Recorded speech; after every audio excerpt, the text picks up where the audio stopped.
साथीहरु आफू त गाउँमा जन्मेर हुर्केको मान्छे गाउँको बाटो मान्छे नहिँडेर यसरी भोरिएको छ। यस्तो बाटोमा हिँड्दै छु। अब टीका लगाएर फर्किने क्रममा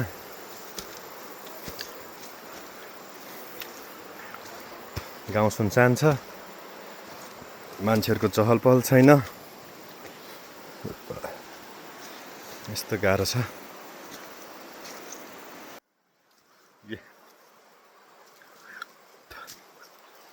टीका लगाएर फर्किँदै गरेको अवस्था।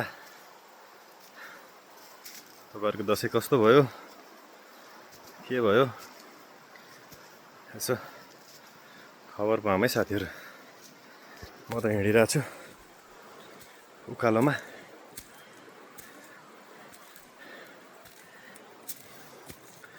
धेरै समयपछि हिँडेको धौ हुँदो रहेछ।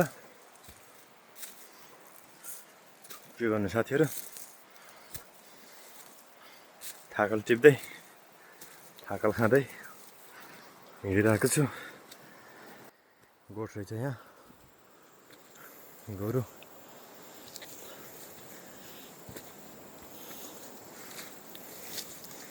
ल हेर्नु साथीहरु, गोरु मोटाएका छन्।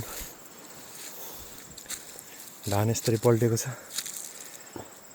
अन्त धान पल्टेर धानको यस्तो अवस्था छ।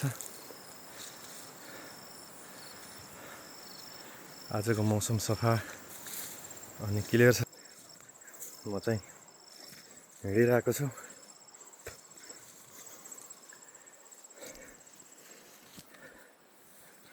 गाह्रो छ हो मलाई साथीहरु।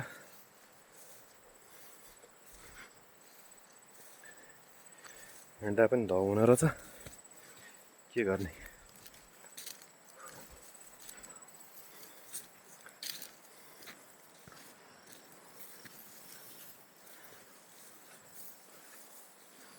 ल साथीहरु, नेक्स्ट भिडियोमा भेटौँला है त। यहाँ यस्तो ल हेर्नु साथीहरु, यो कतिको राम्रो छ। यहाँबाट चाहिँ माथि टावर देखिन्छ। हेर्नु है, लेकगाउँको टावर। ल हेर्नु साथीहरु, लेकगाउँको टावर। ये लेकगाउँको टावर हो। ल हेर्नु, यति यस्तो सुन्दर छ हाम्रो ठाउँ। धान पाक्न लागेको छ, कतै हरियो कतै पहेँलै भएको छ। यहाँहरुलाई कस्तो लाग्यो